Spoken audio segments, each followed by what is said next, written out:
الله رب العزت د خفګان علامات دا ډېر علامات دي چې الله رب العزت د سړي نه خپای د انسان نه الله خپای پته بوته څنګه لګي چې الله رب العزت زمانه خپه دی الله زمنګ نه خپه دی پته به څنګه لګي مونږ ته نو دې مختلف علامات یو علامات دا دی چې د انسان زړه چې کله سخت شي نو دا علامات د الله د خفګان دی دویم عبادت یې زړه نه کېږي عبادت ته ورنږدې کېدی نشي دا د الله د خفګان علامت دی دریم په ګناه کې د خوند میلاویږي چې کله ګناه کوي یو مزه او لذت ته میلاویږي دا د خفګان علامت دی د الله څلورم چې کله نیکۍ وخت راشي دا سست شي مونځ وخت راشي دی وده شي اذان وشي دی بل طرف ته لاړ شي دا د الله د خفګان علامت دی پنځم د الله د ذکر نه غافلی الله رب العزت ذکر نه کوي وخت ته نه میلاویږي ذکر نه غافلی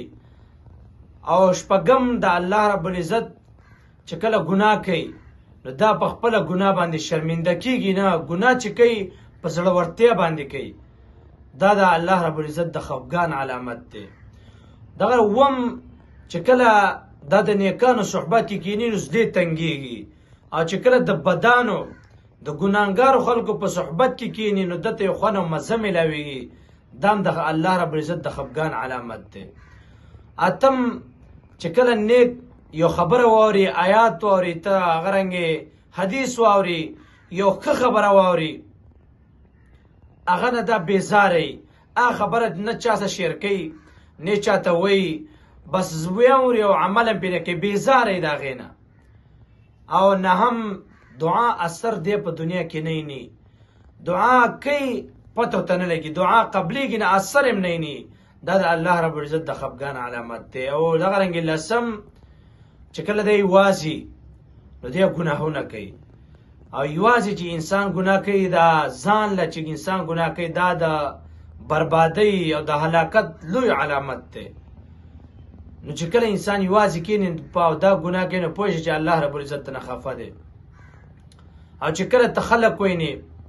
او د هغوی مخې ته ځان نه نیک جوړ کړي بزرګ د ځان نه جوړ کړي او یوازې ګناه کې